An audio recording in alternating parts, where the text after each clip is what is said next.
Welcome to this explainer. Today, we're looking at something I like to call the cosmic setup, a sacrifice of kings. We're jumping right into a really pivotal, almost surreal moment in ancient texts where heaven and earth essentially collide, and they do it in the grandest setting you can possibly imagine. So picture this. It's the very last day of King Yudhisthira's massive sacrifice. The inner enclosure of this whole sacrificial compound is just absolutely packed with the most illustrious rishis and royal sages out there. I mean, looking at it, it seems like the ultimate picture of triumph and prosperity for the fortunate King Yudhisthira. But right beneath this shiny surface of supreme royal success, well, there's a massive hidden architecture at work. Okay, let's dive into this. How in the world does a sacred, completely peaceful celebration become the literal staging ground for a devastating cosmic war? Because on the surface, this is just the ultimate summit, right? It's a gathering of kings and wise men, all coming together to honor the gods and celebrate righteous rule. But as we'll see by really digging into the text, this gathering is actually a divine trap. It's this incredibly careful, orchestrated convergence of the world's most powerful beings. And they've all been brought to this one spot for a very specific, honestly terrifying reason. It's a brilliant look at the ultimate illusion of control. These leaders think they're just celebrating their own power, completely oblivious to a much, much larger design. To really grasp what's going on, we have to zoom out and look at the macro scene. The source text gives us this incredibly poetic visual. It says the assembly looked extremely handsome, like the wide expanse of the firmament studded with stars. Just a breathtaking image, right? The text even tells us that these illustrious rishis, sitting there with the royal sages, looked exactly like the gods seated in the mansion of Brahma himself. This is a highly exclusive, vows-only gathering. No one is there who hasn't taken their vows. It's a purified, elevated space, just humming with this immeasurable energy and brilliance, literally like a clear night sky packed with blazing stars. So what are all these brilliant minds actually doing in this sacred space? Well, they're intensely debating. Think of it like the ultimate academic sparring match. Having found a bit of downtime, these great sages and disputants start arguing over religious treatises and commentaries. And the text describes it so beautifully. They're going back and forth, saying, this is so, no, this is not so, this cannot be otherwise. And this wasn't just, polite nodding. Some of them used these perfectly crafted arguments to make the weaker position look stronger. The text even compares the smartest debaters to hawks darting at meat thrown up into the air, swooping down on the arguments of others. It's just this scene of incredibly sharp, civilized, intellectual sparring in a perfectly peaceful room.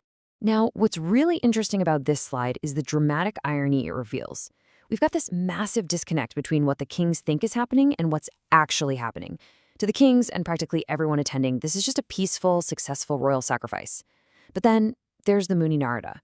Being an omniscient rishi, he looks around at this vast concourse of Kshatriyas, the warrior class, and he gets really quiet and thoughtful. He suddenly remembers a conversation from way back in the mansion of Brahma. You see, Narada knows something that kings totally don't. This isn't a celebration at all. It's a divine setup for absolute destruction. Let's break down exactly what Narada remembers, because it is wild.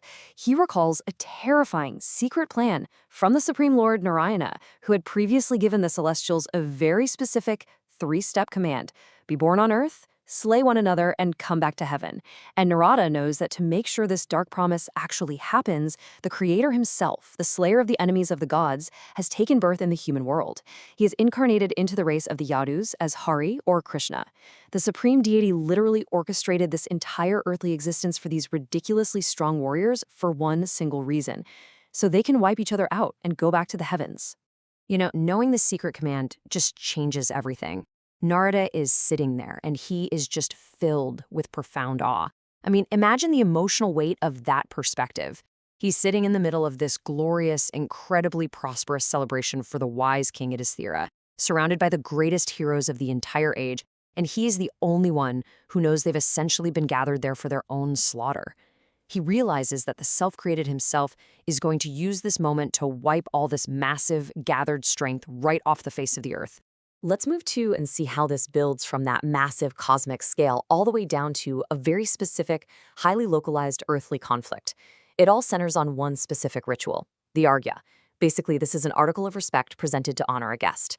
Right in the middle of this grand assembly, the wise elder Bhishma turns to King Yudhisthira and kicks off this ritual. He says, "Let Arghya be offered unto the kings as each of them deserveth." Now, think of this like deciding who gets the absolute best VIP seating at a tense geopolitical summit. It sounds like a simple, polite gesture, right? But in a room packed with the biggest egos and actual divine incarnations in the universe, a simple mark of respect suddenly becomes highly, highly volatile. In Bhishma doesn't just suggest handing out honors randomly, he actually cites the ancient rules. He lists out 6 specific categories of people who even qualify for the Arghya. You've got the preceptor, the sacrificial priest, the relative, the snataka, which means a scholar who has officially completed his strict student vows, the friend, and the king. Plus, there is a very strict catch to this honor. Bhishma points out that, according to the wise, an individual has to dwell with the host for a full year to even qualify to be worshipped with the Arghya. Since these kings have been staying with them for a while, they check the box. So it's time to gather the excellent ingredients and actually perform the worship. But here is where the tension just absolutely skyrockets. Yudhisthira is faced with a massive, massive dilemma. Who is the foremost? He turns to his grandsire Bhishma and essentially asks, out of all these esteemed, highly qualified guests, these mighty kings, these brilliant sages, who do you deem the absolute foremost? Who gets the very first Arghya? Look, in a room where literally everyone is a king, a god, or a master of the universe, standing up and declaring who is number one is an incredibly dangerous diplomatic game to play. So Bhishma, using his vast intelligence, makes his fateful ruling. He judges that on Earth, Krishna is the foremost of all.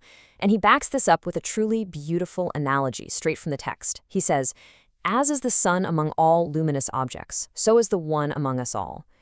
Bhishma explains that because of his pure energy, his strength, and his prowess, Krishna simply outshines everyone else in the room.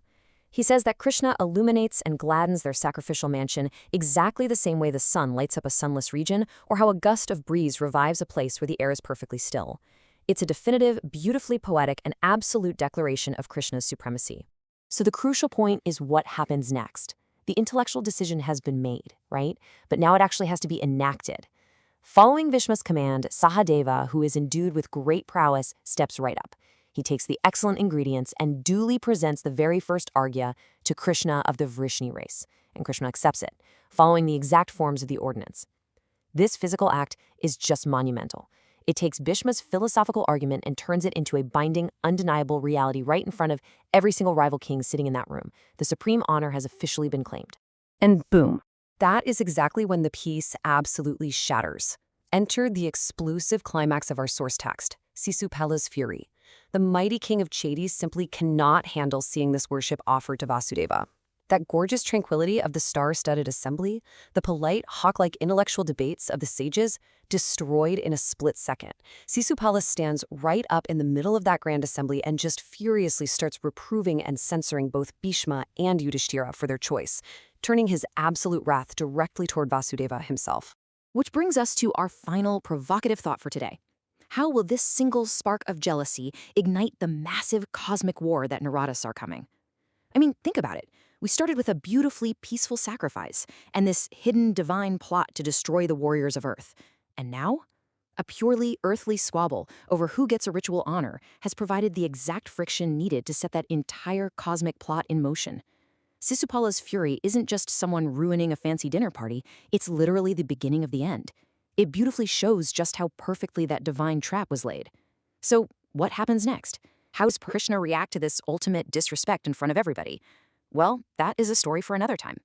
Thank you so much for joining me for this explainer, and I hope this deep dive into the source text has left you as fascinated by this grand cosmic setup as I am.